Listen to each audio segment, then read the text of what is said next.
the entirety of the intelligence that we have to this date, it concludes that these strikes on the Iranian nuclear facilities were absolutely successful. It was a total obliteration, as the president said, and not only does our own intelligence say that, but also the Iranian foreign minister has said that.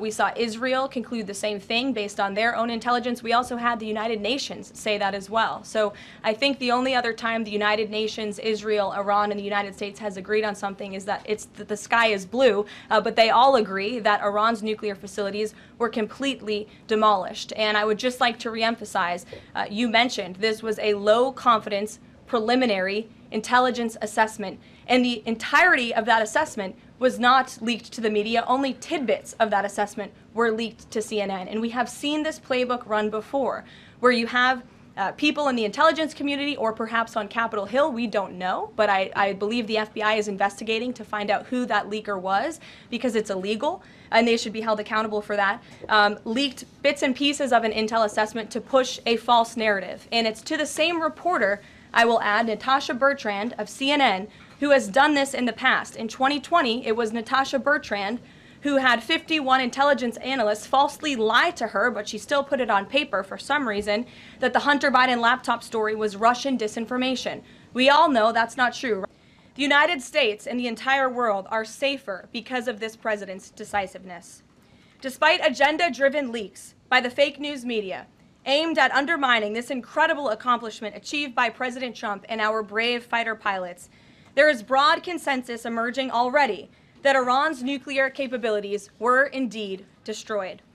The United States, Israel, the United Nations, and even Iran all agree they can no longer build a nuclear weapon.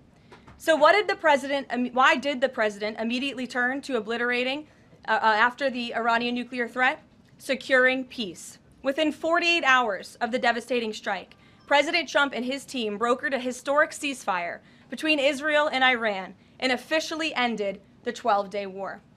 The Middle East is now shifting away from chaos and bloodshed and moving toward the beginning stages of a new era of peace and stability that President Trump has long called on them to achieve.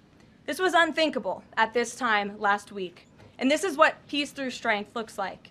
Under President Trump, America will relentlessly advance our interests without being dragged into endless wars. Well, what I can assure you is that the United States and our intelligence agencies and Director Ratcliffe and the President's entire national security team were obviously watching these sites very closely in the weeks and the days leading up to the attack on Saturday, which I will add was one of the most secretive and successful operations in United States history. I think many of you in this room would agree with that, because none of you in this room knew about the strike on Saturday until it took place. So we were watching closely, and there was no indication to the United States that any of that enriched uranium was moved prior to the strike.